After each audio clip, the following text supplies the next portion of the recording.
দুই দেশের পররাষ্ট্র সচিবদের বৈঠকের পর ইতিবাচক হতে পারে বাংলাদেশ ভারতের কূটনৈতিক সম্পর্ক, কিছুটা হলেও কমতে পারে অবিশ্বাসের মাত্রা, এমন অভিমত কূটনীতি বিশ্লেষক মুন্সি ফয়েজ আহমেদের। তবে কিছুটা ভিন্ন মত পোষণ করে ডক্টর ইমতিয়াজ আহমেদ বলছেন, সম্পর্কের প্রভাব বুঝতে অপেক্ষা করতে হবে আরও অনেকটা সময়। দুই দেশ পরস্পরের প্রতি শ্রদ্ধাশীল হয়ে সিদ্ধান্ত নিলে পরিস্থিতি অনেকটাই স্বাভাবিক হয়ে আসবে বলে আশা তাদের। বিস্তারিত জানাচ্ছেন প্রমা চৌধুরী।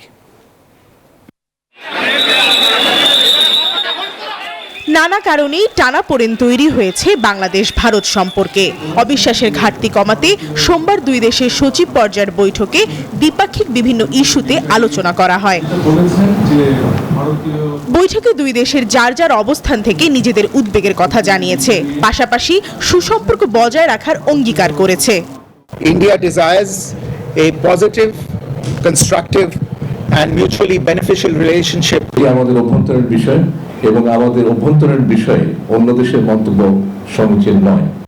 ভারত বাংলাদেশের সম্পর্ক উন্নয়নে এই বৈঠকে ইতিবাচক প্রভাব রয়েছে বলে মনে করেন এই কূটনীতি বিশ্লেষক।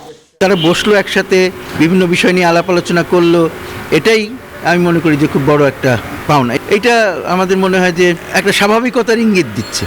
যদিও কিছুটা ভিন্ন মত আছে ডক্টর ইমতিয়াজ আহমেদের। তারা বলছেই যে আমরা সেই ধরনের বাংলাদেশের সাথেই ডিল করতে চাচ্ছি, যেটা ডেমোক্রেটিক, যেটা পিসফুল, যেটা স্টেবল, যেটা প্রোগ্রেসিভ এবং যেটা ইনক্লুসিভ। অন্য কথায় তারা একটা নির্বাচিত সরকার দেখতে চাচ্ছে। Double million offer, Walton fridge কিনে পেতে পারেন 20 লক্ষ টাকা, রয়েছে কোটি কোটি টাকার নিশ্চিত উপহার। সুসম্পর্ক টিকিয়ে রাখতে হলে দুই দেশের মাঝে বিশ্বাসের ঘাটতি দূর করতে হবে বলে মনে করেন তিনি।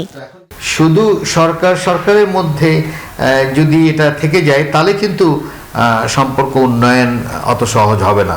এখন দেখা দরকার যে অন্য যে কাঠামোগুলো আছে ভারত বাংলাদেশের সম্পর্ক, সেখানেও খোলাখুলিভাবে আলোচনা করা যায়নি। সচিব পর্যায়ের এই বৈঠকের পর উভয় দেশেরই সম্পর্ক উন্নয়নে সদিচ্ছা বা আগ্রহ আছে এমনটা ধারণা করা হচ্ছে। তবে আগামী দিনে তা কতটুকু সফলতা পাবে তার সময় বলে দেবে। প্রমা চৌধুরী, নিউজ 24, ঢাকা।